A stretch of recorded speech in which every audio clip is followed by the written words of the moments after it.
po mga mawit, ako po naghilamos na ng mukha ko at kami matutulog na po. Pero bago po ako matulog, kinuha ko po muna ang nanay ko ng diaper, tsaka ng kanyang short at papalitan ko po siya ng diaper. Ganyan po ginagawa ko sa kanya pagka gabi na po. Pinapalitan ko siya ng diaper. Ayan ka. Papalitan tayo ng diaper. Dito, halika. Gilamos na ako para pagkatapos kong nagilamos nanay ko naman, papalitan ko siya ng diaper.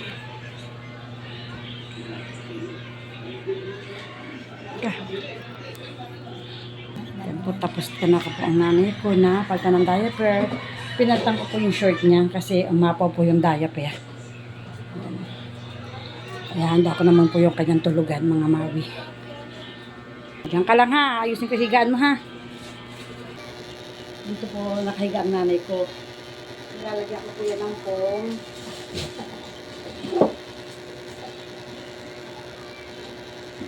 Tapos nilalagyan ko po siya ng banig. Ang kanyang banig. Ay, dito.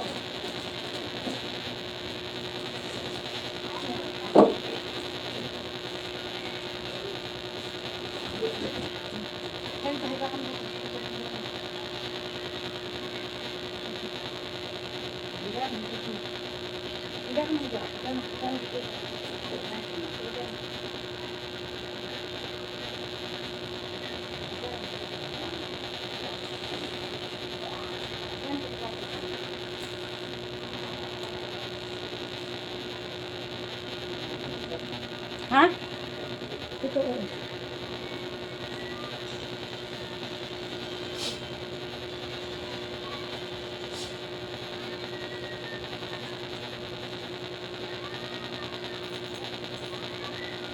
Hindi po siya natutulog sa bangko po. Hindi po namin siya pwedeng itabi kasi ang tawag to. Nabangon po siya. Kaya diyan po na lang po siya hiliga. Tapos dito naman kami natutulog mga mawi. Dito, yan. Si baby kulot sa akin po natabihan minsan doon sa mami niya. Pero ngayon, ewan ko kung saan tatabi po yan. Busal siya, lalatag na tayo, dali. Lalatag na tayo, dali na. Ay. Gagalit mawi. Thank you.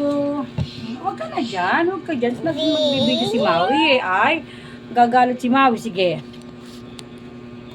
Boy. Mamaya na ako.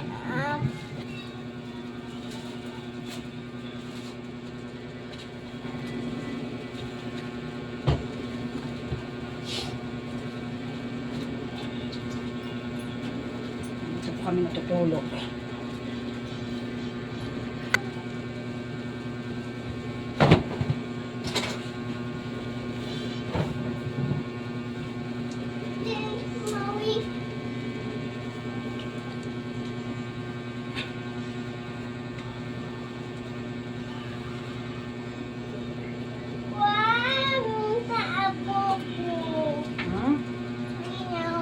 Lobo. Anong kulay yan? Green. Wow. Very good. Green. Yeah. Alis ka. Huwag ka dyan. Nakapopo ah. Bilang mo. Oh, happy, Maui.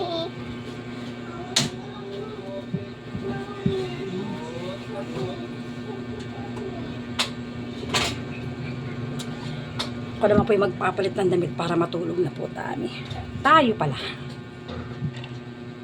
Kala ko po mga mawi makakatulog na ako.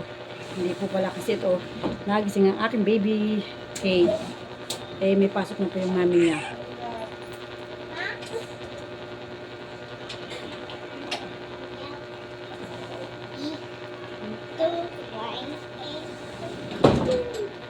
May pasok na po kasi ang mami niya bukas. Ayan.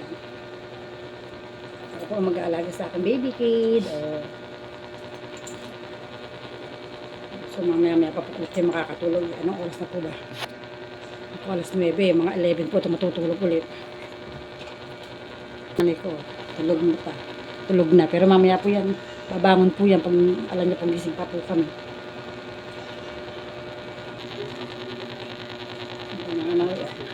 Buhat po yan. Mamaya po magpapababayan. Ay, hindi na. Pinaiyak na. Naiyak na ang bibi ko. Naiyak na ang bunsuan. Ang bunsuan. Mami. Mamaya padadadayin ko po ito. Magsasayaw naman po ang inyong mawi ng walang tugtog. Ano nga po, tawag ito yung anak ko nga po ay gustong tumigil sa pagtatrabaho. Pinag-resign na po ng asawa niya. Ako naman po ayoko. Sabi ko hanggang kaya ko po ang mga apo ko. Sige, magtrabaho lang kayo. At ako yung magsasabi pag hindi ko na kaya. Kasi po sayang po, mga bata pa po sila. Matitengga lang sila sa bahay. Sabi ko, malakas pa naman ako. Kaya ko pa naman po sila kalagaan ng mga apo ko. Tsaka yung aking nanay. Sige lang, magtrabaho sila. Pag hindi ko na kaya, magsasabi ako sa kanila. Kasi yung bunso ko po, ako resign na ng asawa.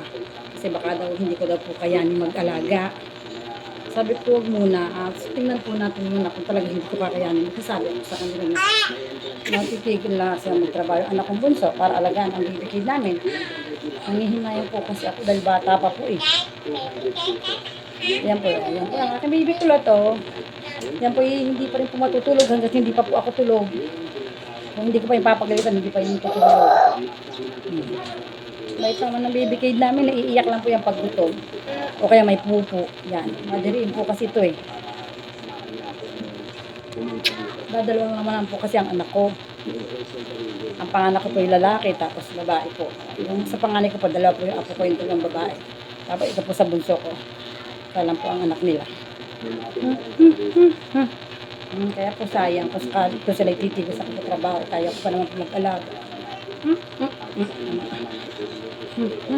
Titimpla ko nito kasi po naiyak na po. Ito natitimpla si Maui. Titimpla na po si Maui. Oo, ayan na po. Ang baby. May daan pa po si Aginan.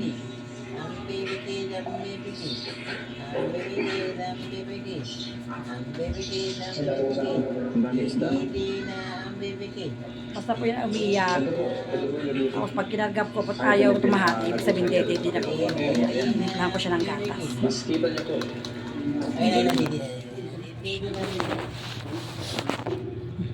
Bibi, ito na. Ang dede ng aking bibihan. Ang dede ng bunsuan namin. Ay, uy, lakas sumipa eh. Ang lakas sumipa ng apo ng Maui. Ang lakas sumipa. Dede. Ayan na po mga Maui. Dede na po ang aming baby.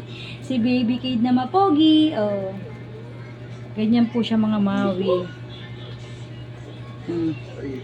Minsan pa nga po pag tinagising ng gantong oras, mga alas 9. Anak ko, ano po yan, alauna, ang tulog ko alas 12. Swerte na po pag nakatulog ito ng alas 11 o alas 10. Buti nga po, hindi na to dati yung mga 2 months old pa lang siya.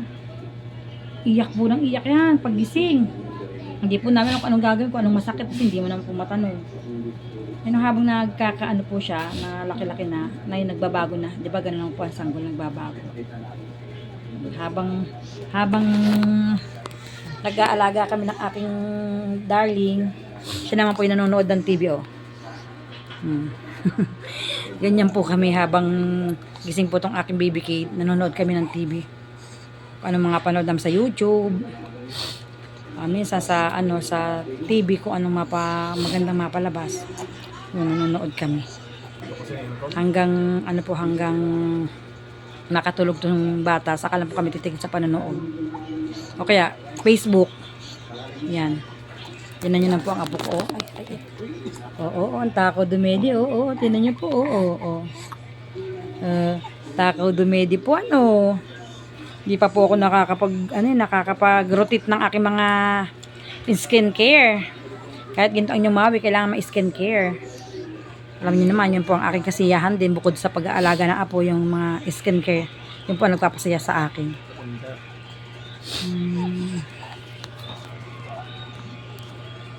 Busog na po, ayan naglalaro naman ang aking baby. At tingnan niyo naman po, ayan baby kid. Ano yung baby kid kong mahala? Ano yung bunsuan na yan, ha? Tingnan niyo po, ayan basta't busog na po yan. Maglalaro na yung babyhan namin yan.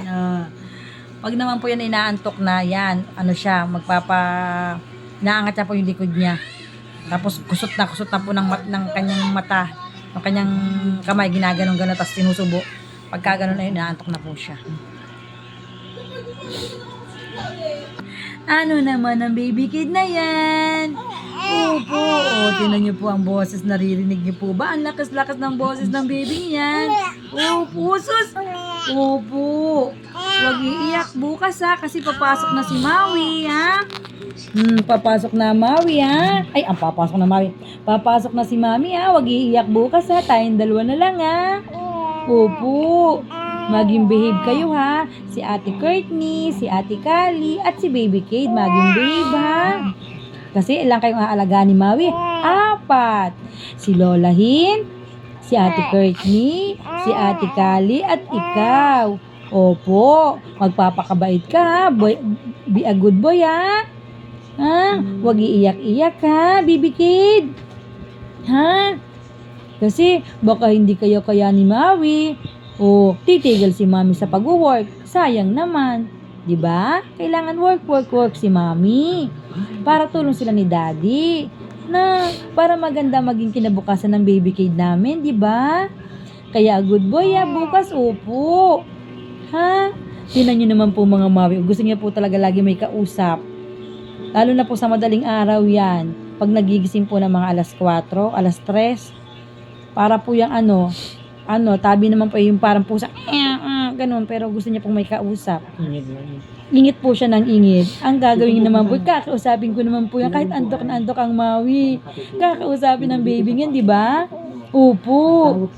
Oh, opo. Oh, tinan niyo naman po, napakabait naman ang apo kong yan. Oh. Gusto naman eh. Oh. Mamaya ko po yan itatabi sa mami niya pag tulog na po ulit. Nagbihis po pala ako, di ba kanina? Pagpasok po ng kwarto, ay mulat po. Kaya po kinuha ko, ay wag lang pong magising yung kanyang mami. Opo, kasi may pasok na po para hindi po maistorbo ang tulog ng mami. Oh. Pag natulog naman po ito ng alas 10, ang gising naman po ito yung mga alas 4 o alas 3, tama-tama, gising na po ng mami niya yung para pumasok, para maghanda. Di ba? Na para mag-ready pagpasok sa work si Mami, di ba? Para may pambili ng mga gusto ng aking baby kid. Opo. Opo, bait-bait naman ang baby namin na yan. Nakikisama po yan mga Maui. Napakabait po ng baby namin na yan. Tinan niyo po yung apo ko yan. Ayun na, iiyak na po. Naiyak na po ang baby kid ko. Naiyak na po. Gusto na pong magpabuhat. Gusto na pong magpabuhat niya. Usus. Ipapabuhat na ikaw. Ha? Opo, papabuhat na ikaw.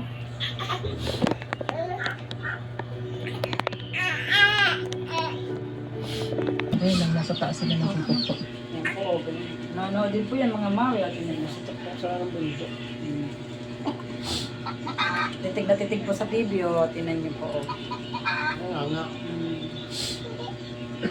Yun po ang baby ko, kabait.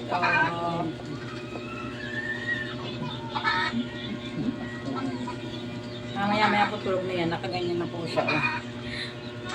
Habang nanonood ng TV yan, kita niyo laylay na po yung leeg. Tingin ko wala na, tulog na po. Ay, hindi na mahal ko, hindi na mahal.